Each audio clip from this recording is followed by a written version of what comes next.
Eh bien bonjour, nous sommes au Galactique Café pour l'association Imagine un monde plus humain. J'ai le plaisir d'accueillir Danielle Mercier qui est conférencière et formatrice en relations humaines. Donc je vais mettre notre sablier qui dure, notre entretien va durer 30 minutes. Voilà. Donc très heureux de vous accueillir, merci d'être venu jusque chez nous. Merci. Voilà, donc je vais vous poser quelques questions pour avoir des réponses intéressantes, je suppose. Voilà, donc j'ai découvert avec intérêt l'ensemble de vos prestations sur votre site internet qui est très bien fait et qui s'appelle coeurdialement.com, et j'ai ainsi entrouvert la porte de votre monde relationnel dont vous allez me parler. Alors, mais avant, je voudrais faire un petit flashback et connaître votre parcours professionnel avant votre vie d'avant, en quelque sorte. D'accord. Alors mon parcours professionnel, j'ai fait vraiment beaucoup de choses dans la vie. Quand j'étais petite, mon enfance n'était pas facile et j'ai voulu comprendre les ressorts de pourquoi je vivais ça et avec qui, etc. Donc mon argent de poche, au début, je l'ai dépensé avec Psychologie Magazine. D'accord. J'ai grandi dans un tout petit bled au fin fond des Ardennes, de l'autre côté de la France. Et puis j'ai fait beaucoup d'études et je suis allée finalement finir mes études aux États-Unis. Donc j'ai vécu à 5 ans à San Francisco. Quelle chance! Quelle chance, oui, bah oui. À ce temps-là, surtout, dans les années 1985, c'était pas facile. Et puis j'ai fait beaucoup de métiers en rentrant parce que je pensais beaucoup trop jeune, à 25 ans, pour être psy. Donc au début j'étais prof d'anglais, d'espagnol, j'étais formatrice à l'AFPA. Comme j'habitais en Champagne-Ardenne, je travaillais beaucoup dans le Champagne aussi. J'ai fait beaucoup de traductions, etc. Et puis je suis revenue à la psy en ayant un cabinet d'hypnothérapeute à Angoulême. C'était dans les années 2000, quand on ne parlait pas encore finalement d'hypnose. Et c'est là que j'ai fait mes premières conférences, en fait, pour vraiment faire connaître l'hypnose ericksonienne. Et puis après, suite à un voyage en Inde, j'ai décidé de finalement réaliser mon rêve d'enfant qui était de vivre en Bretagne. Et je suis arrivée ici et je me suis installée ici. D'accord, depuis combien d'années vous êtes en Bretagne? Ça fait 18 ans maintenant. 18 ans, d'accord. Et donc la façon dont je me suis fait connaître, c'est surtout par le biais des conférences. Notamment, je co-animais le Café Psy au Châteaubriand, donc pendant qu'il était en activité sur Vannes. Après, j'ai fait beaucoup de conférences et de formations dans les écoles sur des tas de sujets, sur la rivalité dans la fratrie, gérer la colère de nos enfants, et puis beaucoup d'interventions sur le harcèlement. Donc à la fois dans la formation aux professeurs et directeurs d'école, mais aussi avec les parents, ou alors en allant dans les classes. D'accord. Et puis j'ai été beaucoup invitée en tant que médiatrice dans des gros conflits entre les familles dans les écoles, où il y avait vraiment des situations de harcèlement et les parents étaient au bout du rouleau et voulaient régler leur compte tout seuls. Donc souvent on m'a appelé un peu comme un pompier pour éteindre le feu. D'accord, donc vous avez toujours été attiré par les relations humaines, on va dire. C'est ma grande passion en fait. C'est votre passion? Au début c'était ma passion, après c'était mes études et maintenant c'est mon métier, c'est vraiment ce qui m'anime le plus. D'accord. Alors est-ce que c'est si difficile que ça de bien s'entendre aujourd'hui? Alors, c'est très difficile de bien s'entendre parce que nous parlons énormément de communication, mais nous oublions que le rôle premier de la communication, c'est d'écouter. Or, la plupart du temps, nous n'écoutons pas, nous ne prenons pas le temps d'accuser-réception de ce que l'autre nous dit. C'est-à-dire que la position d'écoute, c'est être capable d'arrêter là, de réfléchir, de même pas écouter la réponse que je vais faire à la question ou l'interprétation que je vais faire du mot de l'autre, pour vraiment laisser s'imprégner les choses en moi et puis reformuler si je n'ai pas compris. C'est-à-dire que moi j'accompagne beaucoup de gens, des enfants, des familles, et en fait la plupart des gens oublie qu'un homme, une femme qui s'aiment, et donc par conséquent ne vont pas se faire du mal. C'est-à-dire que si mon compagnon, ma compagne dit quelque chose qui me fait du mal, la plupart du temps c'est que j'ai pas vraiment compris, ou que j'ai interprété, ou que ça vient toucher une de mes blessures. Bien sûr. C'est-à-dire que c'est ma responsabilité à moi. Alors c'est vrai que c'est difficile de bien s'entendre parce que premièrement, nous ne savons pas écouter et deuxièmement, nous essayons le plus possible de remonter le moral les uns aux Oui, autres. aussi, oui, bien sûr. C'est-à-dire, moi j'ai des enfants, mon enfant me dit je suis stressée pour le contrôle de lundi matin. En tant que maman, je vais dire à mon fils, ne stresse pas. Il vient de me dire qu'il est stressé. Donc moi j'ai bien entendu qu'il était stressé, donc je lui dis ne stresse pas. T'inquiète pas, ça va bien se passer. Or, je n'ai pas de talent de voyante, donc je n'en sais rien, mais nous allons tout le temps nous remonter le moral comme ça, sans écouter l'autre, ou nous allons essayer de relativiser. C'est-à-dire que moi, je dis à mon enfant quelque chose qui ne m'a pas plu, et mon fils va me dire « De toute façon, c'est normal, tous les ados sont comme moi. » Et ça, c'est de la non-écoute. C'est-à-dire que moi, j'avais vraiment besoin de verbaliser quelque chose et lui va relativiser. Et très souvent, dans les couples, c'est un gros travers où il y en a un qui va parler de ses besoins et l'autre qui va dire enfin, tu vas pas te plaindre quand même, j'ai fait la vaisselle ou je t'ai fait quand même la vaisselle. Oui, c'est vrai. Donc vraiment, cette notion de s'entendre avant tout, c'est s'écouter. Créer la connexion entre les cœurs, les esprits et voilà, et surtout quand je n'ai pas compris, parce que ça me fait trop mal au cœur de pouvoir reformuler en disant moi j'ai compris ça, parce que en fait moi mon métier c'est vraiment j'ai une chance incroyable, c'est que j'ai accès, c'est comme un don, au puzzle intérieur de l'autre, c'est-à-dire que je fais beaucoup de traduction d'inconscient à inconscient. D'accord. C'est-à-dire que quand j'ai des couples ou des familles, quand il y a plus d'une personne en séance, je peux dire, monsieur, quand vous dites ça à madame entend ça. C'est-à-dire que je fais de la traduction. D'accord. Exactement comme on ferait de la traduction entre l'anglais et le français, par exemple. Et en fait, ça fait des clés de compréhension, des connexions. Parce que la plupart du temps, nous sommes sur des rails complètement parallèles et nous ne nous rencontrons jamais. Parce que nous avons des filtres complètement différents. Chacun est sur son chemin, quoi. Oui. Voilà. Et dans ses problèmes aussi, ses soucis, peut-être de travail. Des soucis de travail et puis la pression énorme. Nous avons une pression, surtout en tant que parents, en tout cas moi c'est ce que je rencontre dans ma patientèle, de faire des enfants parfaits. Alors parfaits à l'école avec la pression de l'école, parfaits dans les enseignements que sont la musique, le dessin à côté, parfaits dans les sports aussi. Et ces enfants sont sous pression. Les mères championnes de la culpabilité sont aussi sous pression et ont peur du regard de l'autre. C'est-à-dire que finalement évoluer dans la ville et puis avoir un enfant qui fait une crise de colère et assumer que mon enfant fasse une crise de colère sans se dire qu'est-ce qu'ils vont dire les autres, ou quand je vais chez mes parents à Noël, qu'est-ce que dit papa sur ma façon d'élever mon enfant. Et en Bretagne, j'ai remarqué que les familles sont très très proches, très très soudées.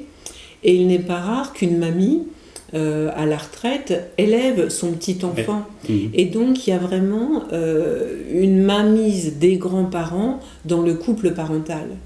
Et c'est pas facile de trouver sa place. Il y a ça aussi, c'est vrai. Et peut-être, comme vous le dites, plus en province, en Bretagne, comme en vous dites, Bretagne surtout. Que sur les grandes villes comme Paris. Voilà. Les familles sont très très soudées en Bretagne. Il y a des petits hameaux, par exemple, où il y a les parents qui habitent là, et puis la fille a fait construire à côté, et la cousine a fait construire en face, et ce sont comme des fiefs familiaux qui existent. Donc chacun évolue sous le regard de l'autre, et c'est pas facile de trouver ça. Mais c'est vrai que dans les petits villages notamment, on retrouve beaucoup ce modèle-là. Oui. Voilà. Donc vos prestations couvrent un champ d'activité assez large et concernent tous les âges, je pense. Oui. Donc hommes, femmes, enfants. Hommes, femmes, enfants, famille et beaucoup d'orientation professionnelle et scolaire. En ce moment, je suis en plein boom, c'est-à-dire que moi j'ai la chance de voir les compétences des uns et des autres, les qualités, et de pouvoir aider les jeunes et les moins jeunes à trouver la formation qui leur correspond à eux. En fonction de leurs compétences. Parce que lorsque nous avons trouvé le métier qui nous correspond, c'est-à-dire le talent, comment est-ce que je peux exercer mon talent, il n'y a plus cette notion de métro, boulot, dodo, il faut aller chercher quelque chose de façon alimentaire, ce qui fait que certaines personnes ont des vies très difficiles. C'est travailler 35 ou 40 heures par semaine dans un métier qu'on n'aime pas, et il faut bien le faire parce qu'on n'a pas le choix. Il y a des charges de famille, il y a des emprunts à rembourser, il y a tout ça. Donc c'est une contrainte. Triste. Voilà. Et donc vous êtes un peu comme une clé universelle qui ouvre la voie du mieux vivre ensemble, quelque part? Alors moi, j'aime bien aider les personnes à pouvoir se rencontrer. Et je suis très étonnée de voir des parents et des enfants qui finalement ne se connaissent pas parce que la plupart des parents ont un portrait robot de l'enfant idéal. Et par conséquent, sont parfois en déni de réalité, c'est-à-dire que, imaginons que moi, j'aurais voulu un fils qui soit complètement en symbiose avec moi, très câlin, etc. Eh bien, je suis déçue parce que mon enfant ne correspond pas à mes attentes. Et au lieu de me contenter de ce qu'il me donne, et vraiment de pouvoir me réjouir d'avoir ça, eh bien, je vais lui reprocher au quotidien de ne pas être proche de moi. C'est-à-dire que je vais lui reprocher de ne pas correspondre à ce que je voudrais moi. D'accord. Alors, ça, c'est très étonnant. C'est exactement comme si je veux quelque chose et je suis en déni de réalité. C'est-à-dire que moi, je reste accrochée à mon rêve. C'est ce que je voulais. Et par conséquent, je suis en colère contre lui, qu'il soit lui. Ouais. Et dans les couples, ça arrive aussi beaucoup. Pareil, Moi, j'ai par exemple des patientes qui ont un compagnon qui est dans les addictions, quelles que soient les addictions, et de pouvoir dire tout le temps, moi, mon père était alcoolique, je m'étais dit, jamais un alcoolique. Et par conséquent, elles ne peuvent pas supporter que leur mari soit alcoolique, c'est-à-dire qu'en dehors des difficultés de vivre avec quelqu'un qui a une addiction, elle reproche en disant mais moi mon programme c'était pas toi. Oui, bien sûr. Et pourtant celles qui ont dit oui. Donc vous voyez c'est difficile parfois de réexpliquer. Ouais, exactement. Alors parmi vos différentes interventions, quelles sont celles où les besoins sont les plus importants? Les problèmes de couple, les problèmes, ou d'autres problèmes? Alors les besoins sont multiples. C'est-à-dire que vous voyez. Moi je pense à mes petits mecs, c'est-à-dire que j'ai des enfants de 5-6 ans qui viennent en consultation, évidemment à la demande des parents qui m'ont vu en conférence, puisque moi j'ai fait plus de 300 conférences, il y a vraiment beaucoup de choses. Et au début les enfants ne veulent pas venir. Et je le vois bien, je connais le langage corporel, quand j'ai un enfant qui est comme ça et puis qui me fait à moitié la tête, je lui dis toi t'avais pas envie de venir, et l'enfant se déride, et donc de trouver le langage, la clé qui va pouvoir faire que j'ai accès à cet enfant, et que au moins cet enfant va avoir un regard sécure et aimant. D'accord. C'est-à-dire que moi, je l'accueille dans toute sa globalité. Et comme je fais des consultations avec la présence des parents, quel que soit l'âge des enfants, sauf si l'enfant ou l'adolescent demande à être seul, auquel cas je fais un point avec l'enfant et le parent, après le parent s'en va et il revient et je refais un point, eh bien cet enfant est restauré par le regard d'adulte que je peux poser sur lui. Les ados, en ce moment, j'ai fait une grosse conférence sur les mots des ados, j'ai moi-même un ado. Vous voyez, on est dans une maison, il y a une porte qui claque, c'est obligatoirement mon ado qui a encore claqué la porte. C'est, les ados, ils sont pas faciles. Alors, avant, il y avait que les ados. Maintenant, il y a en plus la préadolescence, quoi. C'est vraiment pas facile. Et en fait, c'est comme si tout de suite on disait, tu sais quoi, nos bonnes années sont passées, là tu vas être adolescent et ça va être difficile. En fait, lorsque nous nous attendons au pire, nous sommes rarement déçus. Parce que le mental veille à tous les accros. Tu vois, je te l'avais dit, on peut pas te parler, t'as vu sur quel ton tu me parles, tu me parles mal, me réponds pas. C'est une partie de ping-pong, quoi. Voilà. Et il n'y a pas de rencontre. Oui, c'est vrai. Alors, est-ce que la crise actuelle, qui est très déstabilisante pour certaines familles qui sont dans des espaces où il n'y a pas trop de place, en fait, est-ce qu'elle a provoqué un afflux de consultations? Alors, du générer du stress? Oui, je comprends. Moi, je n'ai pas eu de consultation liée au Covid, à part des consultations sur Skype avec des personnes qui vivent dans les grandes villes. Parce qu'en fait, ma façon de fonctionner étant vraiment très différentes, puisque moi, c'est pas de la conversation, c'est vraiment du sur-mesure, puisque j'ai accès à la façon dont la personne pense. Eh bien, j'ai des patients un peu partout en France, parce que le bouche à oreille fonctionne. Donc moi, j'ai eu des personnes, surtout qui habitaient à Paris, et qui connaissaient des gens qui m'avaient consulté ici en Bretagne, et qui étaient incroyablement stressés et angoissés à cause du premier confinement. D'accord. Et finalement, ces consultations-là, elles n'étaient pas liées aux difficultés de vivre le confinement, mais, incroyablement, j'aurais pas cru ça, à l'angoisse de sortir. D'accord. C'est-à-dire de pouvoir refaire confiance, de pouvoir être dehors, etc. Et en ce temps-là, on ne parlait même pas, lorsque on était déconfiné la première fois, on ne parlait pas de masque à l'extérieur, et c'était beaucoup plus fluide. Donc c'est surtout ça. Mais je pense que cette crise du Covid, d'ailleurs, c'est le virus, et puis on a dû dire la Covid. Alors moi, j'écoute vraiment et je me pose des questions. Pourquoi on dit, tiens, le virus, c'est la virus ? Eh bien, en fait, à mon avis, c'est pour gagner du temps sur les livres d'histoire. Parce que nous n'aurons pas à écrire la crise du Covid-19, nous aurons à écrire seulement la Covid-19. On enlève la crise. Voilà. Et donc, ce mot, moi j'écoute beaucoup les mots. Alors je sais que sur Internet, il y a plein de choses qui circulent, et je ne vais pas aller là-dedans, sur le mot, etc. Mais en langage des oiseaux, quand on entend Covid, on entend co comme le commun, et le vide comme la vacuité. Bien sûr. Et en fait, cette crise nous a confrontés au vide. Et c'est-à-dire que peu importe si, quand on était vraiment tous confinés, j'ai une Twingo ou une Porsche, nous sommes logés à la même enseigne, sauf que la personne qui roule en Porsche, en général, les 135 €, c'est beaucoup plus facile pour elle de la payer que d'autres.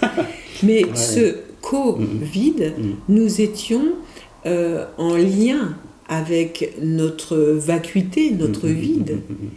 Et lorsque nous avons parlé du confinement, le confinement, ça vient du confin. Eh bien, dans le Moyen-Âge, quand on allait aux confins de notre contrée en tant que seigneur, nous allions vraiment dans les limites. Et je pense que cette crise nous a, pour ceux qui l'ont vécu en conscience, nous a vraiment invités à aller visiter des endroits de nous que nous ne connaissions pas. Exactement, c'est vrai. Et c'est pour ça que, pour accompagner des familles, il y a des familles qui ont vécu le premier confinement. Quand j'ai du premier confinement, c'est vraiment où là, on ne sortait pas, personne ne pouvait travailler, etc. Certaines personnes, certaines familles ont vécu ça comme des grandes vacances magnifiques. En plus, il faisait beau, c'était génial. Et puis, ils ont pu se rencontrer, faire des choses qu'elles faisaient seulement pendant les vacances. Et là encore, c'était interdit de vacances, c'est-à-dire interdit de partir, d'aller se dépayser. C'était des vacances intérieures, quelque part, à domicile, on va dire. Alors, les personnes qui avaient développé des ressources intérieures, comme vous dites, qui est le vivre ensemble, le faire des gâteaux, le faire du jardinage, etc., eux disent clairement qu'ils se sont éclatés. Mais les autres qui n'avaient pas investi dans la rencontre, c'est-à-dire des gens qui partaient toujours en vacances justement pour décompenser, décompresser, eh bien, eux, c'est la famille qui a éclaté. C'est ça, et les couples qui ont éclaté en se disant, finalement, on s'est rendu compte qu'on n'avait rien à se dire. Exactement. Alors, pour changer un peu de sujet, vous dites que j'ai vu sur votre site que l'humour fait partie de vos solutions, enfin fait partie des solutions plutôt. Vous pouvez me dire un peu plus ? Alors, l'humour, vaste projet, vaste débat. L'humour, tel qu'il est pratiqué en ce moment, c'est-à-dire avec les humoristes, les personnes qui disent « Oh, c'est du second degré, non, je déconne ». En fait, l'humour tel qu'il est utilisé en ce moment dans les collèges et les lycées est une arme de destruction massive. Ça veut dire, je critique l'autre, je pique, et je vais dire « Mais non, je déconne, oh, t'es pas drôle, tu rigoles pas. » Eh bien, pour faire une vanne sur quelqu'un qui pique, il faut déjà que le mental ait pensé ça. C'est-à-dire que, par exemple, vous et moi, on ne se connaît pas, mais imaginons qu'on se connaissait, et puis je vous ai pas vu depuis 2-3 ans, et puis je vais dire, dis non, t'as pris un sacré coup de vieux. Non, je déconne, t'es toujours aussi charmant. Pour avoir eu l'idée de t'as pris un sacré coup de vieux, j'ai vu qu'il y avait des rides et puis des cheveux blancs qui dépassent quand même. Et puis tout de suite, mais non, il ne faut pas dire ça. Non, faut pas dire... Donc je déconne. Je dis que c'est de l'humour, mais ce n'était pas de l'humour.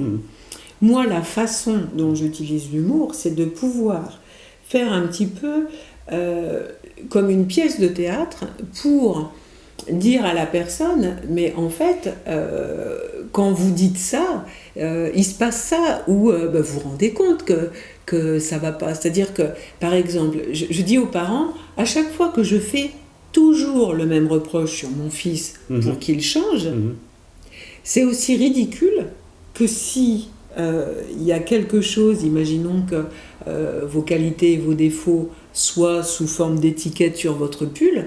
Moi, je ne veux pas que vous soyez psychorigide, imaginons qu'on soit compagnon et compagne, je ne veux pas que vous soyez psychorigide, donc à chaque fois que je vais vous trouver un peu psychorigide, je vais vous dire, t'es super psychorigide là.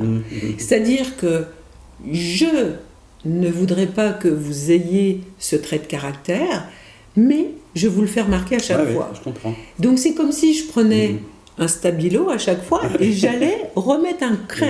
C'est ça, Voilà. Pour faire ressortir le... Oui. Alors que finalement, l'énergie, elle va là où on la met. C'est vrai. C'est-à-dire que ce soit avec un compagnon, ma sœur, ma fille, mon fils, plus je vais éviter de voir ce que j'ai pas envie de voir. Je suis pas en déni de réalité, mais cette partie-là de la personne... Bien sûr. J'aime pas trop. Donc je vais arrêter de la mettre en surbrillance. De la même façon que la thérapie, la connaissance de soi, et pas le travail sur soi. Parce que le travail, c'est la torture. Alors, on bosse déjà assez, en plus on travaille. Moi j'ai des gens qui viennent me voir dire « ça fait 20 ans que je travaille sur moi ». Non, c'est riche, c'est le développement personnel, c'est la connaissance de soi. Donc, de la même façon, on ne peut pas se couper des petits bouts. Alors, la seule façon d'évoluer, de changer, c'est de travailler sur nos démons intérieurs en sachant ce qu'on a sous le capot. C'est-à-dire que lorsqu'on a un juge intérieur qui est très très très fort, eh bien, on ne peut pas se dire moi je voudrais arrêter de penser, puisque la seule façon d'arrêter de penser, c'est développer Alzheimer ou une autre maladie. Exactement, c'est dur d'arrêter de penser aussi. Non, c'est pas simple. Donc, non, c'est pas simple. On pense automatiquement à quelque chose, donc. Oui. Mais c'est vrai. Mais il y a une différence entre penser de façon réactionnelle et s'accrocher à ses pensées et ensuite s'identifier à ses pensées. Exactement. Quand je vois l'éventail de vos prestations, qui sont assez nombreuses, parce que vous intervenez sur les enfants, les problèmes de couple, les problèmes en entreprise et bien d'autres choses, votre métier a donc tout d'une activité d'utilité humaine quelque part. Ah bah oui, alors moi je suis très très contente parce que dans une chanson qui me on en parle à la fin, justement. C'est je voudrais être utile à ceux qui m'ont aimé. Julien Clerc, Et moi je voulais être utile. J'ai la chance incroyable de pouvoir faire la différence dans la vie des gens. C'est-à-dire que quand un jeune vient me voir avec son père ou sa mère ou les deux et que cette personne ne sait absolument pas quoi faire et que je l'aide à découvrir sa mission et que, voilà, moi j'ai jamais les fins d'histoire, mais il y a le petit frère ou la petite sœur qui vient en disant « Ah, j'ai le bonjour de Mathéo à vous dire, il vous a écouté, il a fait STAPS, il est prof de sport, il s'éclate. » C'est génial. Bien sûr. À Noël ou au 1er janvier, j'ai des SMS ou des WhatsApp de mes patients qui me disent « Merci encore, grâce à vous, on a fêté Noël ensemble, etc. » J'ai aidé des couples à se retrouver, par exemple, après une infidélité. Et de dire mais il y a 3 petits bouts derrière et si le couple se sépare là tout de suite ça va faire beaucoup de malheureux et très souvent d'éclat de, très souvent une infidélité est une alors au-delà de la difficulté, la trahison, c'est des choses que j'ai vécues aussi, que je connais bien. Il n'empêche que ça peut être utilisé pour refabriquer le couple sur d'autres bases. Bien sûr. Et pour le bien de tout le monde. Donc, moi, je suis vraiment pour la paix des ménages et la compréhension. Parfois, ça m'arrive d'être intensément triste de voir un enfant qui n'est pas du tout compris par ses parents, ou un couple avec le boom des réseaux, par exemple. Moi, j'avais fait pendant 4 ans des conférences sur l'amour, Parlons d'amour à Vannes et à Lorient. C'était des conférences mensuelles et c'était dans les années 2018 à 2012. Donc, 2008 à 2012, pardon, donc il y a très longtemps. C'était pour favoriser les rencontres visuelles. Il y a des gens qui n'auraient jamais dû se rencontrer. Ils n'avaient rien à faire ensemble que de partager leur solitude. Voilà, c'est ça. Ouais. Donc, en fait, il n'y a rien qui tient entre eux. Ils n'ont pas de valeur commune, à part le fait d'acheter une maison, etc. Ils n'ont pas de projet commun. Et une fois que, ça y est, ils sont mis en couple, ils ont acheté la maison et plouf plouf, qu'est-ce qui... Donc c'est un couple très fragile, quelque part. C'est un couple fragile parce que c'est une coquille vide. Donc, ça ne fonctionne pas. Moindre problème, ça se désagrège, on va dire. Oui, parce qu'il n'y a pas de ciment. Bien sûr, exactement, oui. Alors, nous aurons le plaisir de... Vous auriez encore sans doute beaucoup de choses à me dire, mais je vois que le temps passe. Comme on limite l'entretien à 30 minutes, donc après, vous viendrez faire une conférence au Galactic Café dans le cadre de nos entretiens. Pour terminer cet entretien, justement, je voudrais avoir un mot et un verbe qui vous inspirent.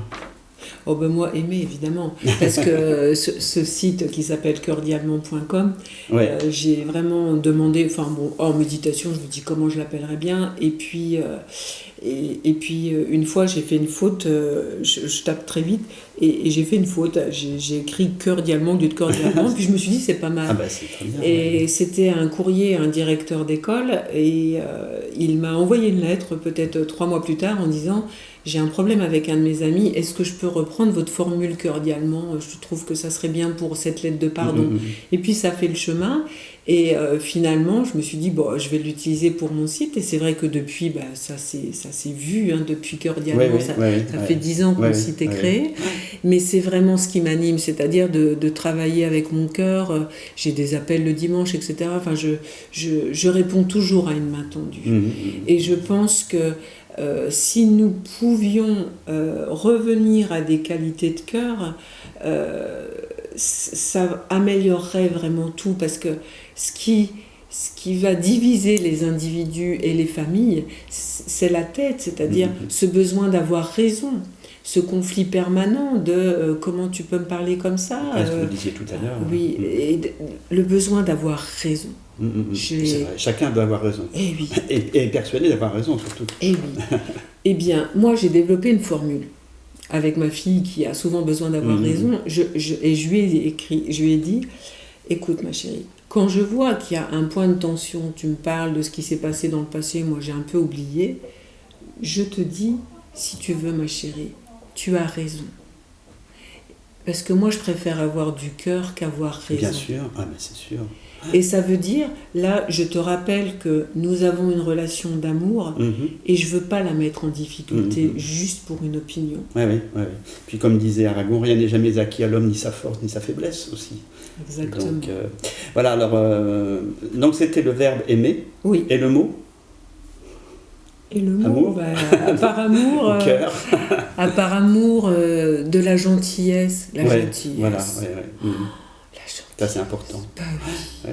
C'est pas assez mis en avant, justement, la gentillesse, parce que... Non, parce que c'est non seulement pas mis en avant, mais c'est au contraire décrié. Vous savez, il y a la fameuse expression « trop bon ». Trop bon, trop gentil aussi.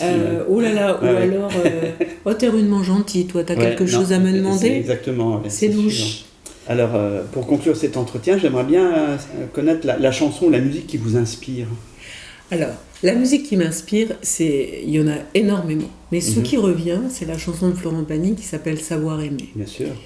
Puisque dans cette chanson, il parle d'amour très profond entre les hommes et les femmes, mais il parle aussi d'amour gratuit, entre guillemets. C'est-à-dire quand il dit savoir sourire à une inconnue qui passe, et sans attente en retour. Ouais, C'est-à-dire que nous sommes des êtres humains et le fait de dire bonjour, d'avoir un petit sourire en coin, de pouvoir avoir de la connivence l'un avec l'autre, même si nous n'allons rien développer ensemble, ça fait du bien. Et c'est très important de pouvoir aimer là où on est. Les chansons d'amour sont toujours très importantes, je pense, mais celle-ci, elle est particulièrement bien écrite en fait. Oui. Vous pourriez la fredonner un peu ? Non, merci. Non. C'est dommage. Bon, en tout cas, merci beaucoup d'être venu au Galactic Café pour cet entretien. Et je rappelle votre site qui s'appelle coeurdiallemand.com. Merci beaucoup, Daniel. Avec à très plaisir. bientôt pour la conférence. Merci.